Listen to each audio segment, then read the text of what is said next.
Ayan. Well, as you can see, ayan po, medyo madilim po ngayon dahil makulimlim po ngayon, no? Berber, September 2, medyo makulimlim na po ang gabi. So, siguro magpapasko na kaya ganun po. So, biyaya po nyo. O dahil magra-rapture na. Okay. Speaking of rapture, yan po ang topic natin ngayong hapon na ito. Hapon na po, 5:03 pa lang pa naman, 5:03 pa lang ayon sa oras dito sa relo ng cellphone. So, yes. Pag-usapan natin yung mga pagpapakatotoo sa rapture. Pagpapakatotoo sa rapture. First topic, bakit gusto mo mag-rapture? Amen? Well, hindi may tatanggi na may mga ilang Kristiyano na punong-puno ng problema, and the Lord understands that.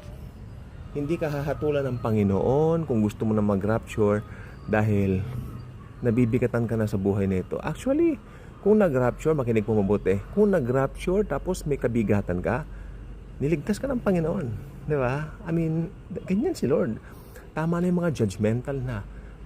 Kunwari, kailangan, may nagsabi ba naman sa kailangan si Jesus ang nasa isip mo all the time, gano'n. Hindi nga natin kaya dahil tayo po mga tao lang po talaga tayo. Mararapture tayo dahil sa ginawa ni Kristo sa krus ng Kalbaryo. Maliwanag pa sa alas 4 po yan. Hindi mo pwedeng sabihin na mararapture ako kasi nag-Bible study ako, mararapture ako kasi active ako sa gawain sa church. Nakakagulat po kung sino yung mga mararapture. Baka magulat din kayo yung mga hindi mararapture. Makikita nyo kung sino-sino sila. O di ba? Kaya hindi po sa gawa. I mean, lahat ng pwede nating ipagmalaki, basahan lang sa harapan ng Diyos. Do not boast on anything in front of God na ginawa ko to kasi ganun ako, kasi ganun nagbigay ako sa mga nangangailangan, ginagawa ko yung mga ganito, ganyan, nagdi-devotion ako kumpleto. Bakit? Sino ba nagsabi sa'yo mag-devotion ka? Alam ninyo, yung pagdi-devotion, ginagawa natin yan kasi kumakain tayo ng salita ng Diyos at meron tayong binagong espiritu. Ginagawa natin yan automatically. Hindi mo ginagawa yun na parang pinipilit mo. And I suggest, kung talagang mabigat ang kalooban mo, may problema ka, hindi mo kaya, huwag ka muna mag-devotion. Bagkus, kausapin mo si Lord. Pinakamagandang gawin kapag may problema, talk to the Lord. He's always there. Lagi siya nakikinig sa'yo. Hindi gusto ni Lord yung mabigat ang kalooban mo, and then parang punepersa kang gumawa ng something. Another thing, sino naman yung mga maiiwan sa rapture? Okay. Sino yung mga maiiwan sa rapture?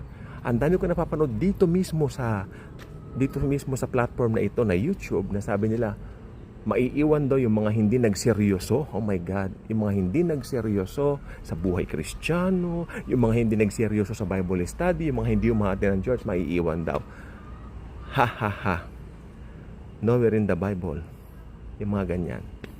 Ang mararapture lang po ay yung mga naglagak ng tiwala sa tinapos na gawa ni Kristo. Actually, ang panganib po niyan, yung mga nag-aakalang righteous sila, ito yung mga self-righteous na tao, yung mga nag-aakalang, ay pupunta ako, mararapture ako. Marami po mga tao ngayon, maniwala kayo sa akin, naniniwala sila, mararapture sila dahil sa gawa nila. Yung isang nakausap ko, medyo matanda na kasi, senior citizen, I think, 70, 70. Nakakatakot sa impyerno, sabi niya sa akin. Doon sa aking post, comment niya sa Facebook, nakakatakot sa impyerno. Kaya ako, talaga, ang service daw nila sa church 3 beses pinipilit ko, pakitignan po yung term niya, pinipilit ko talaga, maski alas 7 hanggang alas 10 ng gabi ng Sunday, meron pa kami, pinipilit ko para hindi ako mapunta sa impyerno. 70-year-old woman. Ayan ang kanyang way of thinking. At hindi ko rin po siya masisi dahil tinanong ko rin po yung background ng church nila. I will never ever say anything o anong denomination to. Pero bagamat kilala ninyo, nakatatlong split na po yung church na yon. Oo, yung isa po doon naging malapit po sa amin, naging grace believer din, pero yung iba na natili, no? Sa ganung aral na itong pinaka-aral nila. Yung holiness daw i-maintain mo. Ayan ang sabi. Tapos yung isa, ilang beses ko kwento po sa ito, yung pinaka-pastor po nila, sabi niya, bali, tinatawag ko yung uncle. Maliit pa lang po ako, talagang magkakakilala ng pamilya namin. So nakaka-miss din, no? Nakaka-bless din na maalala yung mga nakaraan. No? Teka lang po, kwento ko muna bago ako ma-miss yung mga nakaraan. O siyempre, yung mga pinagsamahan nyo, nakakamiss po talaga.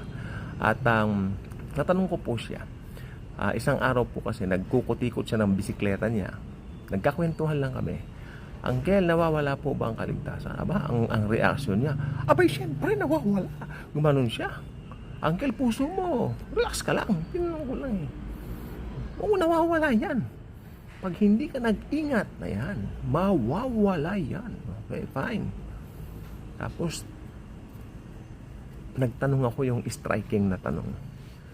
Uncle, ilang kasalanan po bang pwede kong magawa bago mawala ang kaligtasan ko?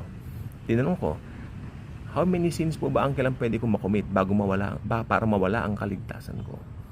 Hindi po siya kumibo. Ilang minuto, tahimik siya. Gumanon siya sa akin. Basta nawawala, kala niya. Ayun ang sagot niya. Basta nawawala. Oh my God. It's very interesting na matagal mong pinapaniwalaan, hindi mo alam ang ultimate answer. That's something na huge, no? Na nakakatakot yan. Pinaniniwalaan mo. At when I was invited by that group, talagang puro pananakot. Sabi niya, pag dumating daw ang Panginoon na ikaw daw ay naabutan sa ganitong lugar, ikaw daw ay parang naging makamundo. Yan ang tayo ko, yung term nila, makamundo. Yan ang term nila. Yung term nila, makamundo, makasanlibutan niya. Pag naabutan niyang ikaw ay nasa sanlibutan, lagot ka na. Kanya. Hindi po naniniwala sa rapture ng mga to. Naniniwala sila yung second coming lang. Siguro, yun na rin ang rapture for them. Pero hindi ko naririnig sa kanilang pangaral yung rapture. Mababait po sila.